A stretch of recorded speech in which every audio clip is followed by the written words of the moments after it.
ക്രൈസ്തലോ എല്ലാ പ്രിയപ്പെട്ടവർക്കും വീണ്ടും വരുന്ന യേശു ക്രിസ്തുവിൻ്റെ നാമത്തിലുള്ള സ്നേഹവന്ദനത്തെ അറിയിച്ചു കൊള്ളട്ടെ. ഒരു പ്രഭാതം കൂടെ നമുക്ക് ഒരുമിച്ച് കർത്താവിൻ്റെ മാറ്റമില്ലാത്ത വചനവുമായി ആയിരിക്കാം. ദൈവം കൃപ തന്നു. തീർച്ചയായിട്ടും ഈ സമയം നമ്മുടെ ജീവിതത്തിൽ ഏറ്റവും അനുഗ്രഹിക്കപ്പെട്ട ഒരു സമയമായി മാറട്ടെ എന്ന് ഞാൻ പരിശുദ്ധാത്മാവിൽ ആഗ്രഹിക്കുന്നു. നിങ്ങൾക്ക് വേണ്ടി പ്രാർത്ഥിക്കുന്നു. ഈ നിമിഷം ദൈവം നമ്മോട് സംസാരിപ്പാനും ദൈവം നമ്മോട് ഇടപെടുവാനും ദൈവത്തിൻ്റെ പ്രവൃത്തി നമ്മുടെ ജീവിതത്തിൽ വെളിപ്പെടുവാനും തക്കവണ്ണം ഇടയായി തീരട്ടെ എന്ന് ആത്മാവിൽ ഞാൻ ആഗ്രഹിക്കുന്നു. കഴിഞ്ഞ എപ്പിസോഡുകളൊക്കെ അനേകരുടെ ജീവിതത്തിൽ ആശ്വാസവും വിടുതലുമായി മാറുവാൻ തക്കവണ്ണം ഇടയായി തീർന്നു എന്ന് പലവിധമായ ഫോൺ സന്ദേശങ്ങളിൽ കൂടെ കേൾപ്പാൻ ദൈവം കൃപ തന്നു. തീർച്ചയായിട്ടും നിങ്ങളുടെ ഏത് പ്രാർത്ഥനാ വിഷയങ്ങളും ഞങ്ങളോട് ഷെയർ ചെയ്യുവാനുള്ള അധികാരവും അവകാശവും നിങ്ങൾക്കുണ്ട്. നിങ്ങളുടെ പ്രാർത്ഥനാ വിഷയങ്ങൾ ഞങ്ങളെ വിളിച്ചറിയിക്കുക. ഞങ്ങൾ തീർച്ചയായിട്ടും നിങ്ങൾക്ക് വേണ്ടി പ്രാർത്ഥിക്കും. പലപ്പോഴും മീറ്റിങ്ങിലൊക്കെ ആയിരിക്കുമ്പോൾ ചിലപ്പോൾ വിളിച്ചാൽ ഫോൺ അറ്റൻഡ് ചെയ്യാൻ കഴിയത്തില്ല. അങ്ങനെയുള്ള പ്രിയപ്പെട്ടവർ അതേ നമ്പറിലുള്ള വാട്സപ്പിൽ നിങ്ങളുടെ പ്രാർത്ഥനാ വിഷയം ഒരു വോയിസ് മെസ്സേജായിട്ടോ ടൈപ്പ് ചെയ്തോ നിങ്ങൾ ഇടുക. തീർച്ചയായിട്ടും ഞങ്ങൾ നിങ്ങൾക്ക് വേണ്ടി പ്രാർത്ഥിക്കുന്നതായിരിക്കും. ഈ സന്ദേശം ഞങ്ങളുടെ യൂട്യൂബ് ചാനലിൽ നിങ്ങൾക്ക് കാണുവാനായിട്ട് പറ്റും. എത്രത്തോളം ദൈവത്തിൻ്റെ വചനം നമ്മൾ ശ്രവിക്കുമോ അത്രത്തോളം അത് നമ്മുടെ ജീവിതത്തിൽ ഒരു അനുഗ്രഹവും വിടുതലുമായി മാറും എന്നുള്ളത് നിശ്ചയമായും ഉറപ്പാണ്. സമൂഹത്തിൽ അല്ലെങ്കിൽ ഈ ലോകത്തിൽ നമ്മൾ ജീവിക്കുമ്പോൾ അനേക ഇടങ്ങളിൽ നമ്മൾ തഴയപ്പെട്ടവരാണ്. ജീവിതത്തിന്റെ പല മേഖലകൾ എടുത്ത് നമ്മൾ പരിശോധിക്കുമ്പോഴും അവിടെ എല്ലാം റിജക്ഷൻസ് അനുഭവിക്കുന്ന അല്ലെങ്കിൽ തള്ളപ്പെടുന്ന അനുഭവങ്ങൾ പലരുടെയും ജീവിതത്തിൽ കാണാറുണ്ട്. എന്നാൽ അങ്ങനെ ഏതെങ്കിലും ജീവിത സാഹചര്യത്തിൽ റിജക്ഷൻസ് അനുഭവിക്കുന്ന എവിടെയൊക്കെയെങ്കിലും തള്ളപ്പെടൽ അനുഭവിക്കുന്നവരുണ്ടെങ്കിൽ വേദപുസ്തകത്തിനകത്ത് പ്രത്യാശയേകുന്ന ഒരു വചനമുണ്ട്. 1 പത്രോസിന്റെ ലേഖനം 2-ാം അധ്യായം അതിൻ്റെ 4-ാമത്തെ വാക്യം.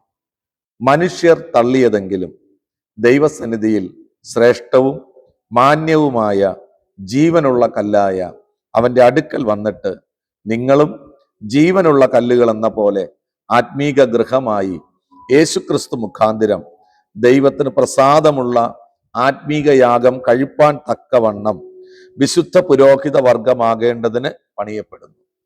അപ്പോൾ തള്ളപ്പെട്ട കല്ലിൻ്റെ അവസ്ഥയിൽ നിന്നും ശ്രേഷ്ഠമായ ഒരു മൂലക്കല്ലാക്കി മാറ്റപ്പെടുന്ന ഒരവസ്ഥ.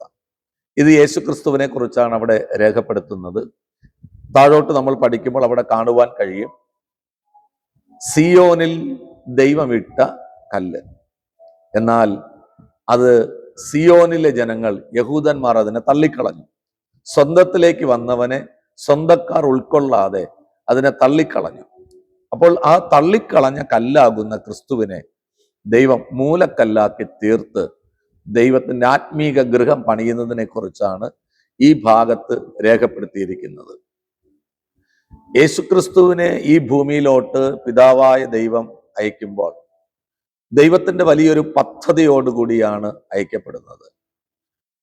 ദൈവം ഒരു വാഗ്ദത്തം ചെയ്തിട്ടുണ്ടെങ്കിൽ, ദൈവം ഒരു പദ്ധതി ഒരുക്കിയിട്ടുണ്ടെങ്കിൽ ആ വാഗ്ദത്തം ദൈവം നിവർത്തീകരിക്കുക തന്നെ ചെയ്യും. ആരൊക്കെ തള്ളിക്കളഞ്ഞാലും ആരൊക്കെ മാറ്റി നിർത്തിയാലും ദൈവത്തിൻ്റെ പ്ലാൻ അത് സക്സസ് ആയി തീരും. അതിനൊരു മാറ്റവുമില്ല.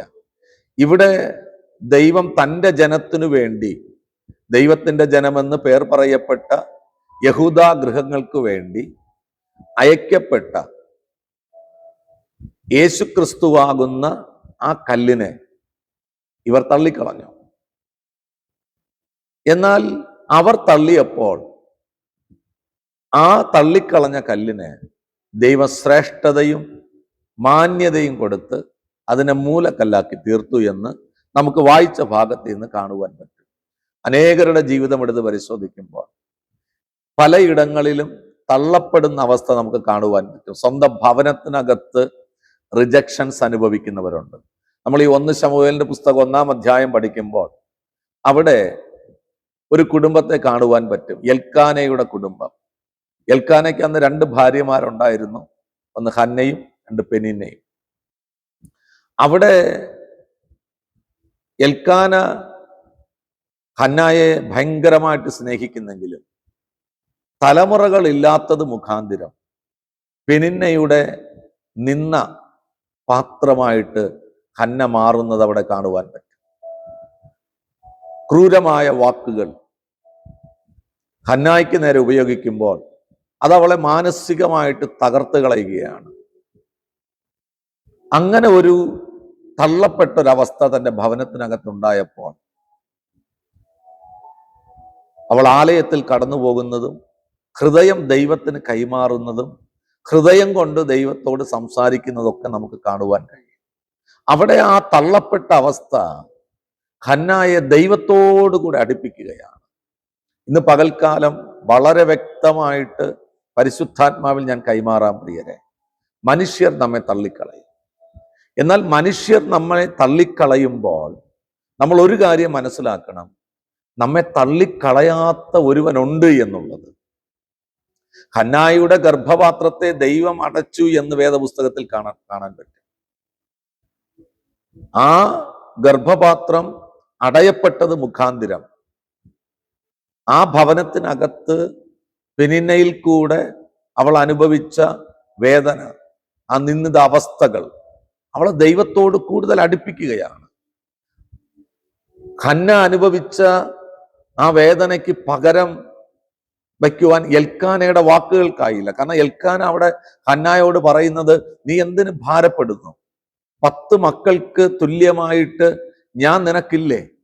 അപ്പോൾ അത്രമാത്രം ഹന്നായെ എൽക്കാന സ്നേഹിക്കുന്നുണ്ട്. പക്ഷേ അതേ ഭവനത്തിനകത്ത് നിന്ന് തന്നെ താൻ കേൾക്കുവാൻ ഇടയായിത്തീർന്ന നിന്നയുടെ വാക്കുകൾ, പരിഹാസത്തിന്റെ വാക്കുകളൊക്കെ ഹന്നായെ മാനസികമായിട്ട് തകർത്തു. എന്നാൽ ആ ഒരു റിജക്ഷൻസ്, അവിടെ ലൈഫിൽ അനുഭവിച്ച ആ റിജക്ഷൻസ് അവളെ ദൈവത്തോട് ഹൃദയം കൊണ്ട് അടുപ്പിക്കുന്നത് നമുക്ക് കാണുവാൻ പറ്റും.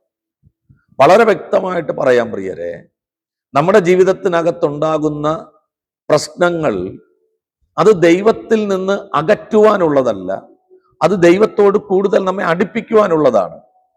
എന്നാൽ പലപ്പോഴും വിശ്വാസത്തിൽ വന്നവരുടെ ജീവിതം എടുത്ത് പരിശോധിക്കുമ്പോൾ പോലും ചില പ്രശ്നങ്ങൾ, കാരണം മനുഷ്യർ ഒരുപാട് ആഗ്രഹങ്ങളിൽ മുന്നോട്ട് പോകുന്നവരാണ്.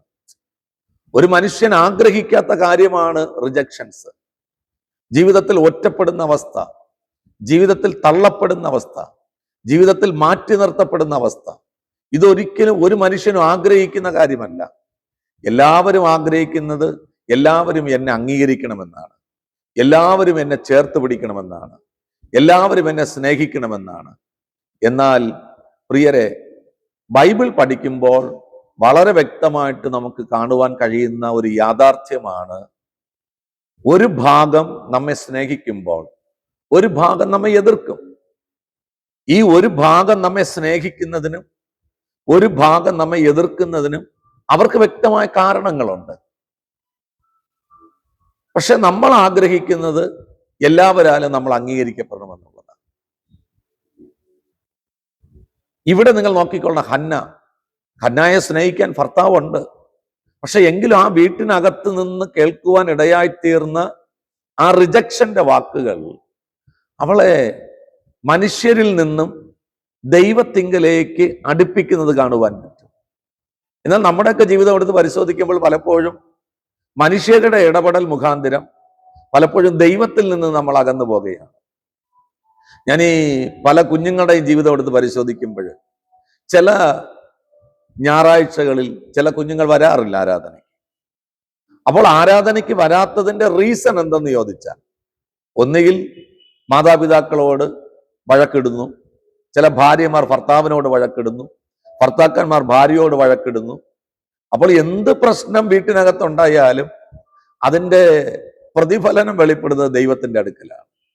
അപ്പനമ്മയോട് പിണങ്ങിയാലും ഇവർ ദൈവത്തോടാ പിണക്കത്തെ വെളിപ്പെടുത്തുന്നത്. ഭാര്യയും ഭർത്താവും തമ്മിൽ പിണങ്ങിയാലും അത് വെളിപ്പെടുത്തുന്നത് ദൈവത്തോടാ.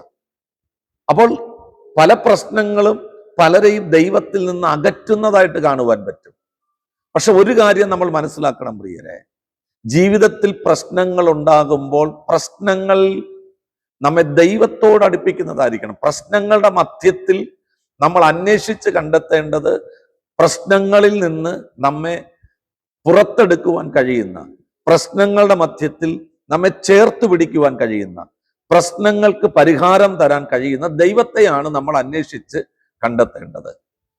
ഈ ലേയ, യാക്കോബിന്റെ ഭാര്യ ലേയ അരിഷ്ട എന്ന് കണ്ടപ്പോഴാണ് ദൈവം ലേയയുടെ ഗർഭപാത്രത്തെ തുറന്നത്. ലേയയ്ക്ക് യാക്കോബിനോട് ഭയങ്കര സ്നേഹമാണ്.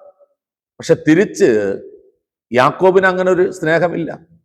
അവളാ വീട്ടിനകത്ത് യാക്കോബിന്റെ ആദ്യ ഭാര്യയായിട്ട് ആ ഭവനത്തിൽ വസിക്കുമ്പോഴും താൻ ആഗ്രഹിച്ച സ്നേഹമോ, താൻ ആഗ്രഹിച്ച കരുതലോ, താൻ ആഗ്രഹിച്ച പരിപാലനമോ ഒന്നും തൻ്റെ ഭർത്താവിൽ നിന്ന് ലഭ്യമാകുന്നില്ല. അവൾ അരിഷ്ടയെന്ന് ദൈവം കണ്ടെന്ന ബൈബിൾ പറയപ്പെടുന്നത്. പ്രിയരെ, ആരും സ്നേഹിക്കാത്തവർക്ക് ദൈവം സ്നേഹിപ്പാനുണ്ട്. ഈ ലോകം മുഴുവനും നമ്മെ തള്ളിക്കളഞ്ഞാലും നമ്മെ തള്ളിക്കളയാത്ത ഒരു യേശു കർത്താവുണ്ട്.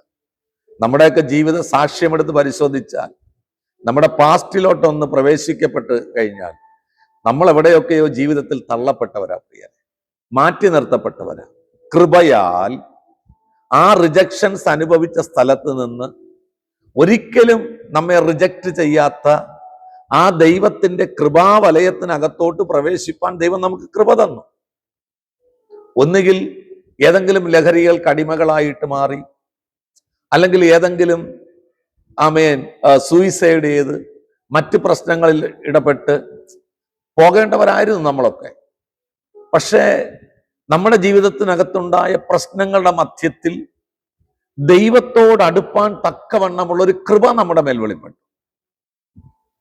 അതൊരു അസാധാരണമായ കൃപയാണ്. അതുകൊണ്ടാണ് ഈ ദൈവസ്നേഹത്തെ ലോകസ്നേഹത്തോട് ഒരിക്കലും നമുക്ക് താരതമ്യം ചെയ്യാൻ കഴിയത്തില്ല. ദൈവസ്നേഹത്തിന് പറയപ്പെടുന്ന പേര് തന്നെ അഗപ്പെ എന്നാണ്. മാനുഷിക സ്നേഹത്തെയോ ലോകസ്നേഹത്തെയോ ഒരിക്കലും ദൈവസ്നേഹത്തോട് താരതമ്യം ചെയ്യാൻ കഴിയത്തില്ല. ലോകസ്നേഹത്തിൽ നിന്നും മാനുഷിക സ്നേഹത്തിൽ നിന്നും എത്രയോ വ്യത്യസ്തമാണ് ഈ ദൈവസ്നേഹം എന്ന് പറയപ്പെടുന്നത്. ഇവിടെ യേശുക്രിസ്തുവാകുന്ന കല്ലിനെ കുറിച്ച് പറയുന്നത് മനുഷ്യർ തള്ളിയതെന്ന്. കാരണം മനുഷ്യർ നമ്മെ അംഗീകരിക്കണമെങ്കിൽ മാനുഷികമായ ചില പരിഗണനകൾ ഉണ്ടായിരിക്കണം. നമ്മുടെ സ്നേഹം, നമ്മുടെ വിദ്യാഭ്യാസം, നമ്മുടെ സമ്പത്ത്, നമ്മുടെ സമൂഹത്തിലെ പദവികൾ, നമ്മുടെ കുടുംബത്തിന്റെ അവസ്ഥകൾ, ഇതെല്ലാം മാനുഷിക സ്നേഹത്തിന് പരിഗണനകൾ വയ്ക്കുന്നതാണ്. കാരണം വ്യവസ്ഥകളിൽ കൂടിയാണ് മാനുഷിക സ്നേഹം വെളിപ്പെടുന്നത്. വ്യവസ്ഥകളില്ലാതെ ഒരിക്കലും മാനുഷിക സ്നേഹം വെളിപ്പെടില്ല. അങ്ങോട്ടുണ്ടെങ്കിൽ ഇങ്ങോട്ടുമുണ്ട്, ഇങ്ങോട്ടുണ്ടെങ്കിൽ അങ്ങോട്ടുമുണ്ട്. അതാണ് മാനുഷിക സ്നേഹത്തിന്റെ ഒരു അവസ്ഥ എന്ന് പറയപ്പെടുന്നത്.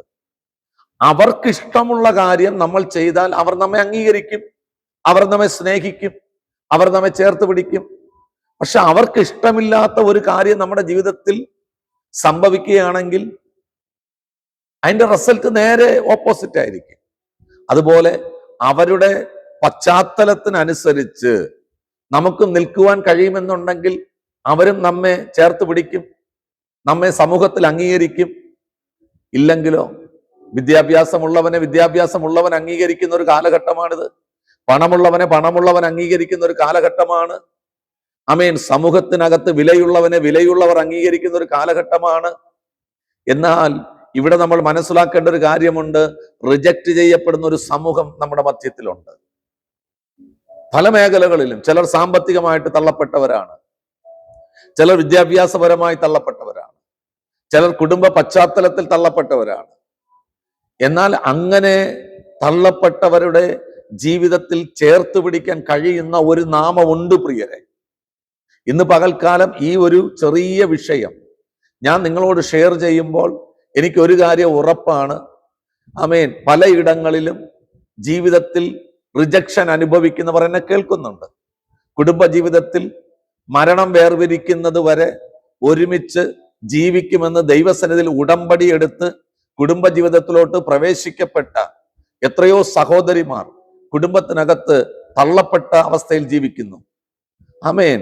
മക്കളുടെ മുൻപിൽ പോലും ഒരു അംഗീകാരം കിട്ടാതെ തള്ളപ്പെട്ട അവസ്ഥയിൽ എത്രയോ മാതാപിതാക്കളായിരിക്കുന്നു, എത്രയോ മക്കൾ കുടുംബത്തിനകത്ത് തള്ളപ്പെട്ടവരായിരിക്കുന്നു, എത്രയോ പേർ സമൂഹത്തിൽ തള്ളപ്പെട്ടവരായിരിക്കുന്നു. ഇതൊരു സമൂഹത്തിന്റെ അല്ലെങ്കിൽ ലോകത്തിന്റെ ഒരു മേഖലയാണ്. എന്നാൽ ദൈവത്തെ സ്നേഹിക്കുന്നവർക്കും ദൈവത്തെ രുചിച്ചറിഞ്ഞവർക്കും ഒരിക്കലും ഇതിനെ ഉൾക്കൊള്ളുവാൻ കഴിയത്തില്ല. പ്രിയരെ, പ്രശ്നങ്ങൾ ഒരിക്കലും നിങ്ങൾ ദൈവത്തിൽ നിന്ന് അകറ്റരുത്. പ്രശ്നങ്ങൾ വർദ്ധിക്കുന്നതോറും നിങ്ങൾ ദൈവത്തോട് ചേർന്ന് നിൽക്കുക. യാക്കോബ് പറഞ്ഞു, നിങ്ങൾ ദൈവത്തോട് അടുത്ത് ചെല്ലുക, എന്നാൽ ദൈവവും നിങ്ങളുടെ അടുക്കലേക്ക് വരും. ആത്മഹത്യയല്ല ഒരു പ്രശ്നത്തിന്റെ പരിഹാരം. ലഹരിക്ക് അടിമയാവുകയല്ല ഒരു പ്രശ്നത്തിന്റെ പരിഹാരം. ആമേൻ. മറ്റു വഴികൾ തേടുക എന്നുള്ളതല്ല പ്രശ്നത്തിന്റെ പരിഹാരം. എല്ലാ പ്രശ്നത്തിന്റെയും ഏക പരിഹാരം എന്ന് പറയുന്നത് യേശുക്രിസ്തു ആകുന്നു. പത്രോസ്ലീഹ തന്റെ ഒന്നാമത്തെ പ്രസംഗത്തിൽ പറഞ്ഞു, ആകാശത്തിന്റെ കീഴെ ഭൂമിക്ക് മീതെ രക്ഷ പ്രാപിക്കുവാൻ മനുഷ്യരുടെ ഇടയിൽ വേറൊരു നാമമില്ല. ഒറ്റ നാമമേ ഉള്ളൂ, അത് യേശു കർത്താവ്. ആ യേശുക്രിസ്തുവിന്റെ നാമത്തിൽ നിങ്ങൾ വിശ്വസിച്ചാൽ ക്രൂശിൽ ഒരേ സമയം തറയ്ക്കപ്പെട്ട ഒരു കള്ളന്റെ വാക്കിന്, ആമേൻ, അല്ലെങ്കിൽ ആ കള്ളന്റെ ഒരു തിരിച്ചറിവിന് പറുദീസയിൽ എത്തിപ്പാൻ തക്കവണ്ണം എന്റെ കർത്താവ് അവനോട് ക്ഷമിച്ച് കരുണ കാണിച്ചെങ്കിൽ ഇന്ന് പ്രഭാതത്തിൽ എനിക്ക് വളരെ വ്യക്തമായിട്ട് പറയുവാൻ പറ്റും, ഈ യേശു നിങ്ങളെ ഒരിക്കലും തള്ളിക്കളയത്തില്ല.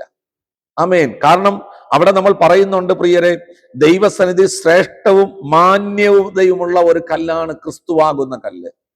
ആ ശ്രേഷ്ഠത തിരിച്ചറിയണമില്ല. എത്രമാത്രം ശ്രേഷ്ഠത യേശു കർത്താവിന് പിതാവായ ദൈവം നൽകിയിരിക്കുന്നു എന്ന് അറിയണമെങ്കിൽ പിതാവായ ദൈവം പുത്രനായ ക്രിസ്തുവിനെ ഇൻട്രഡ്യൂസ് ചെയ്യുന്ന ചില മേഖലകളുണ്ട്. ഒന്ന്, യോർദാൻ നദിയിൽ നിന്ന് സ്നാനമേറ്റ് യേശു കർത്താവ് കരയ്ക്ക് കയറി വരുമ്പോൾ പരിശുദ്ധാത്മാവ് പ്രാവെന്ന രൂപേണ അവന്റെ മേൽ ഇറങ്ങി വരുന്ന സമയത്ത്. രണ്ട്, മറുരൂപ മലയിൽ പത്രോസിനെയും യോഹന്നാനെയും യാക്കോബിനെയും കൂട്ടി പ്രാർത്ഥിക്കുവാൻ വേണ്ടി കടന്നു പോകുമ്പോൾ അവരുടെ മുൻപിൽ രൂപാന്തരം പ്രാപിക്കുമ്പോൾ ആ വെളിപ്പെട്ട തേജസ്സിനകത്ത് മോശയും ഏലിയാവും യേശുവിനോട് സംസാരിക്കുന്നത് കണ്ടപ്പോൾ പത്രോസ് മോശയോടും ഏലിയാവിനോടും യേശുവിനെ താരതമ്യം ചെയ്യുന്ന സമയത്ത് പിതാവായ ദൈവം സ്വർഗത്തിൽ നിന്ന് വിളിച്ചു പറഞ്ഞൊരു പദമുണ്ട്, ഇവൻ എൻ്റെ പ്രിയപുത്രൻ, ഇവനിൽ ഞാൻ പ്രസാദിച്ചിരിക്കുന്നു. അപ്പോൾ അത്രയേറെ ശ്രേഷ്ഠതയും മാന്യതയും ദൈവം തന്റെ പുത്രനായ ക്രിസ്തുവിന് നൽകിയിട്ടുണ്ട്. ഇവർ ഈ കല്ല് സിയോനിൽ ഇട്ടതാ, തന്റെ സ്വന്തം ജനത്തിന് വേണ്ടി ഇട്ടതാ. പക്ഷെ മനുഷ്യർ ആ കല്ല് തള്ളിക്കളഞ്ഞു. പക്ഷെ ദൈവം തള്ളിക്കളഞ്ഞില്ല. ദൈവം പ്രിയരെ ഒരു മനുഷ്യനെ ഈ ഭൂമിയിൽ സൃഷ്ടിച്ചിട്ടുണ്ടെങ്കിൽ അത് ദൈവത്തിന്റെ പദ്ധതിക്ക് വേണ്ടിയാണ്. അത് ദൈവത്തിന്റെ പർപ്പസോടുകൂടിയാണ് ഓരോ മനുഷ്യനും ഈ ഭൂമിയിൽ ജനിക്കുന്നത്. ദൈവത്തിന്റെ പദ്ധതിയിലല്ലാതെ ഒരു മനുഷ്യനും ഈ ഭൂമിയിൽ ജനിച്ചിട്ടില്ല. ഇന്ന് നിങ്ങളുടെ കണ്ണുനീരിന് മുഖാന്തരമായി തീർന്ന നിങ്ങളുടെ യൗവന തലമുറകളായിക്കോട്ടെ പ്രിയരെ, നിങ്ങൾ വിശ്വസിക്ക്, നിങ്ങളുടെ മക്കളും ജനിച്ചത് ദൈവത്തിന്റെ പദ്ധതിയിലാണ്. എനിക്ക് ധൈര്യമായിട്ട് ഇന്ന് പകൽക്കാലം പറയുവാൻ കഴിയും, എന്നെ മാറ്റിയ ദൈവത്തിന് നിങ്ങളുടെ മക്കളെയും മാറ്റുവാൻ കഴിയും. ഒരു സമയത്ത് ഞാൻ കുടുംബത്തിന് ഭാരമായിരുന്ന വ്യക്തിയാണ്. മാതാപിതാക്കളുടെ കണ്ണുനീരിന് മുഖാന്തരമായി തീർന്ന ഒരു വ്യക്തിയാണ്. സമൂഹത്തിൽ വേണ്ടാത്തവനായിട്ട് നടന്ന വ്യക്തിയാണ്. പക്ഷേ സമൂഹത്തിന് വേണ്ടാതായിരുന്നിട്ടും ലോകത്തിൽ പലയിടങ്ങളിലും തള്ളപ്പെട്ടവനായിരുന്നിട്ടും എന്നെ ആവശ്യമുള്ളൊരു ദൈവമുണ്ടായിരുന്നു. ഇരമ്യാവിനോട് ദൈവം പറഞ്ഞൊരു പദമുണ്ട്, നിന്റെ അമ്മയുടെ ഗർഭപാത്രത്തിൽ നീ ഉരുവാകുന്നതിന് മുൻപേ ഞാൻ നിന്നെ കണ്ടെന്ന.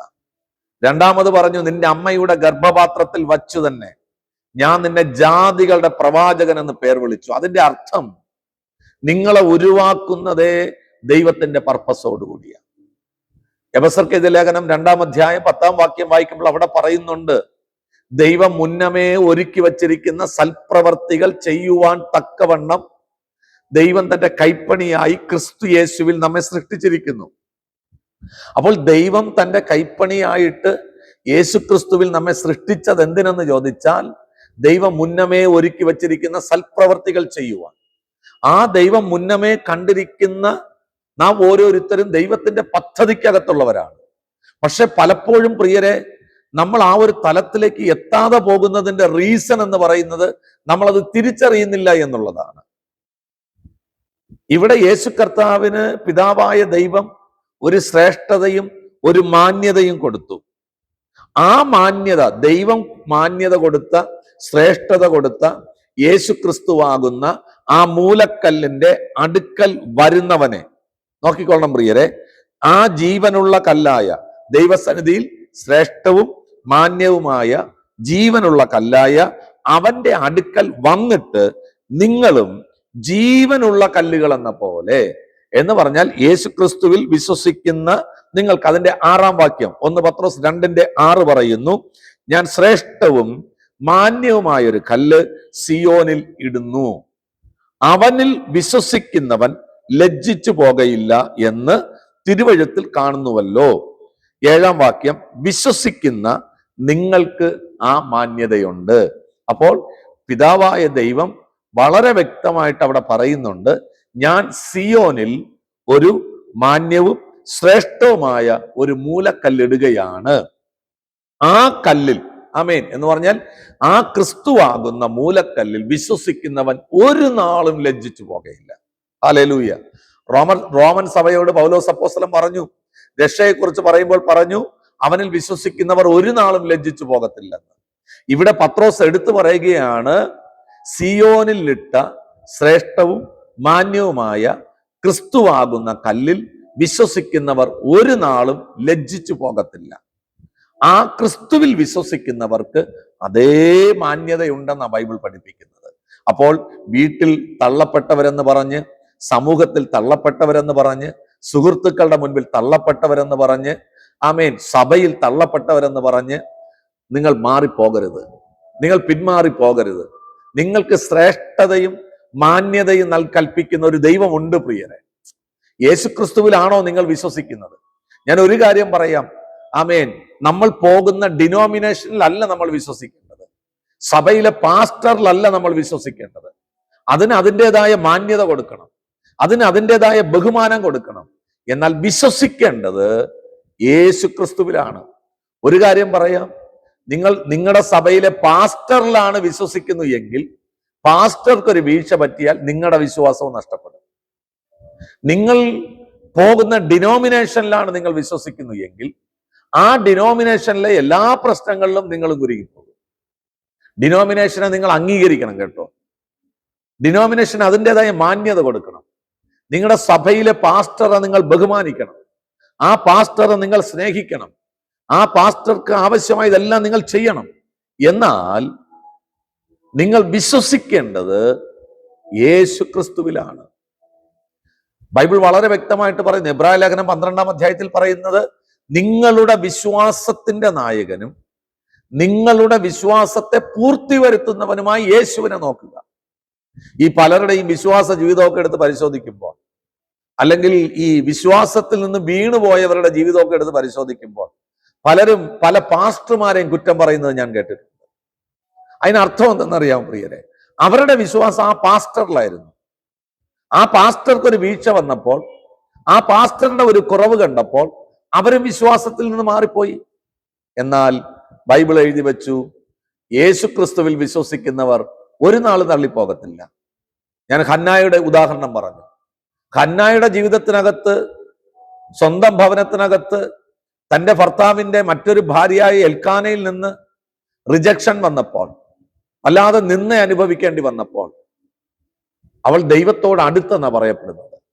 അവളുടെ ഹൃദയം ദൈവത്തിന് കൈമാറി. അവൾ ഹൃദയം കൊണ്ട് ദൈവത്തോട് സംസാരിച്ചെന്ന്. യാക്കോബിൽ നിന്ന് പ്രതീക്ഷിച്ച സ്നേഹം ലഭിക്കാതെ ലേയ ഭാരപ്പെട്ടപ്പോൾ, നിങ്ങൾ നോക്കിക്കൊള്ളണം പ്രിയരെ, അവളുടെ ഗർഭപാത്രത്തെ ദൈവം തുറന്നു കൊടുത്തു. ഓരോ കുഞ്ഞ് ജനിക്കുമ്പോഴും ലേയ പറഞ്ഞു, ഇനി എൻ്റെ ഭർത്താവ് എന്നെ സ്നേഹിക്കും, ഇനി എൻ്റെ ഭർത്താവിന് എന്നോട് ഇഷ്ടം തോന്നും. എന്നാൽ ആദ്യത്തെ 3 കുഞ്ഞുങ്ങൾ ജനിച്ചപ്പോഴും ഇത് തന്നെ ലേയ പറഞ്ഞു. പക്ഷെ യാക്കോബിന് ഒരു സ്നേഹവും തോന്നിയില്ല. എന്നാൽ 4-ാമത്തെ കുഞ്ഞ് ജനിക്കുമ്പോൾ, യഹൂദയെ ജനിക്കുമ്പോൾ, ലേയ പറഞ്ഞൊരു പദമുണ്ട്, ഞാൻ എല്ലാ കാലത്തും യഹോവയെ വാഴ്ത്തും, ഞാൻ ഇനി എല്ലാ നാളും ദൈവത്തെ വാഴ്ത്തും. അവരെന്നെ സ്നേഹിച്ചാലും ശരി, അവരെന്നെ സ്നേഹിച്ചില്ലെങ്കിലും ശരി, അവരെന്നെ അംഗീകരിച്ചാലും ശരി, അവരെന്നെ അംഗീകരിച്ചില്ലെങ്കിലും ശരി, അവരെന്നെ ആമേൻ സമൂഹത്തിനകത്ത് മാന്യത തന്നാലും ഇല്ലെങ്കിലും ഞാൻ എൻ്റെ ദൈവത്തെ സ്നേഹിക്കും. പ്രിയരെ, ഒരു നാള് നമ്മെ തള്ളിക്കളയാത്ത ഒരു സ്നേഹമുണ്ടെങ്കിൽ അത് യേശുക്രിസ്തു മാത്രമാണ്. ആ സ്നേഹം കാൽവരി ക്രൂശിൽ പ്രദർശിപ്പിച്ച് നമുക്ക് കാണിച്ചു തന്നു. ദൈവം നമ്മെ എത്രമാത്രം സ്നേഹിച്ചു എന്നുള്ളതിന്റെ റിസൾട്ട് അത് ആ ക്രൂശിൽ നമുക്ക് കാണുവാൻ കഴിയും. റോമാലേഖനം 5:8 പറയുന്നു, ദൈവം തന്റെ പുത്രനായ ക്രിസ്തുവിൽ കൂടി തന്റെ സ്നേഹത്തെ ക്രൂശിൽ പ്രദർശിപ്പിച്ചു. ഈ സ്നേഹത്തെ വിട്ടു മാറരുത്. ആ ക്രൂശിന്റെ ചുവട്ടിലൊന്നിരിക്കുക, ആ ക്രൂശിനെ ഒന്ന് ധ്യാനിക്കുക, ആ ക്രൂശിലോട്ടൊന്ന് നോക്ക്. അത് റിജക്റ്റ് ചെയ്യത്തില്ല, അത് തള്ളിക്കളയത്തില്ല. അതൊരു മാന്യത നിങ്ങൾക്ക് തരും, അതൊരു ശ്രേഷ്ഠത നിങ്ങൾക്ക് തരും. പ്രിയരെ, നിങ്ങളെ ചേർത്ത് പിടിക്കുന്നൊരു സ്നേഹം, നിങ്ങളെ കരം പിടിച്ച് ഉയർത്തുന്നൊരു സ്നേഹം, നിങ്ങൾ വീഴാതെ വണ്ണം നിങ്ങളെ താങ്ങിക്കൊള്ളുന്നൊരു സ്നേഹം, നിങ്ങളെ സഹായിക്കുന്നൊരു സ്നേഹം. പൗലോസ് പറഞ്ഞു, the Lord is my helper. കർത്താവ് എനിക്ക് തുണ, ഞാൻ ആരെ പേടിക്കും? മനുഷ്യരെന്നോട് എന്ത് ചെയ്യും?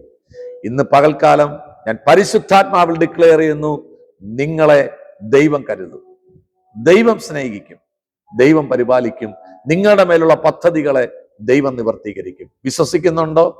അങ്ങനെയെങ്കിൽ ഒരു നിമിഷം നിങ്ങളുടെ കണ്ണുകളൊന്ന് അടയ്ക്കാമോ? ഞാൻ നിങ്ങൾക്ക് വേണ്ടി പ്രാർത്ഥിക്കുവാൻ ആഗ്രഹിക്കുക. കർത്താവെ, എന്നെ കേട്ടുകൊണ്ടിരിക്കുന്ന എല്ലാ പ്രിയപ്പെട്ടവരെയും അവിടുത്തെ കരങ്ങളിലേക്ക്, റിജക്ഷൻസ് അവരുടെ ജീവിതത്തിൽ നിന്ന് മാറിപ്പോകട്ടെ. സമൂഹത്തിൽ തള്ളപ്പെട്ടവർ, കുടുംബത്തിൽ തള്ളപ്പെട്ടവർ, സുഹൃത്തുക്കളുടെ ഇടയിൽ തള്ളപ്പെട്ടവർ, സാമ്പത്തികമായിട്ട് മാറ്റി നിർത്തപ്പെട്ടവർ, വിദ്യാഭ്യാസപരമായി മാറ്റി നിർത്തപ്പെട്ടവർ, സമൂഹത്തിലെ കുടുംബ പശ്ചാത്തലവുമായി ബന്ധപ്പെട്ട് മാറ്റി നിർത്തപ്പെട്ടവർ അനവധി പേരുണ്ട്. എന്നാൽ ഇന്ന് പകൽക്കാലം ഞങ്ങൾ വിശ്വസിക്കുന്നു, ഞങ്ങളെ ഒരിക്കലും മാറ്റി നിർത്താത്ത, ഞങ്ങളെ ഒരിക്കലും തള്ളിക്കളയാത്ത, ഞങ്ങളെ ഒരിക്കലും ഉപേക്ഷിക്കാത്ത, കൈവിടാത്ത ആ ഒരു നല്ലൊരു യേശു കർത്താവ് ഞങ്ങൾക്കുണ്ട്. ആ യേശു ക്രിസ്തുവിൽ വിശ്വസിക്കുന്നവർ ഒരു നാളും ലജ്ജിച്ചു പോകത്തില്ല എന്നും, അവനിൽ വിശ്വസിക്കുന്നവർക്ക് അതേ ശ്രേഷ്ഠതയും മാന്യതയും കൊടുക്കുമെന്ന് പറഞ്ഞ ദൈവമേ, ഈ ജനത്തെ നിന്റെ കരങ്ങളിലേക്ക് ഏൽപ്പിക്കുന്നു. അവിടെ നിവർക്ക് വേണ്ടി പ്രവർത്തിക്കണം, അത്ഭുതം ചെയ്യണം. യേശുവിൻ നാമത്തിൽ തന്നെ ആമേൻ. എല്ലാ വ്യാഴാഴ്ചയും രാവിലെ 8:30 ഈ പ്രോഗ്രാം നിങ്ങൾക്ക് ഹാർവസ്റ്റിൽ കൂടി കാണുവാൻ സാധിക്കും. മിസ് ചെയ്യുന്നവർ യൂട്യൂബിൽ കയറുക, നിങ്ങൾക്ക് ഈ പ്രോഗ്രാം കാണുവാൻ കഴിയും. അതുപോലെ എല്ലാ ഞായറാഴ്ചയും രാവിലെ 10 മണി മുതൽ അനുഗ്രഹിക്കപ്പെട്ട പരിശുദ്ധാത്മാവിന്റെ നിയന്ത്രണത്തിലുള്ള കൂട്ടായ്മ തിരുവനന്തപുരം ജില്ലയിലെ ഉദിയൻകുളങ്ങരയിൽ സ്ഥിതി ചെയ്യുന്ന arise and shine global worship സെന്ററിൽ വെച്ച് നടക്കുന്നു. നമുക്ക് ഒരുമിച്ച് ആരാധിക്കാം, ഒരുമിച്ച് ദൈവത്തെ മഹത്വപ്പെടുത്താം.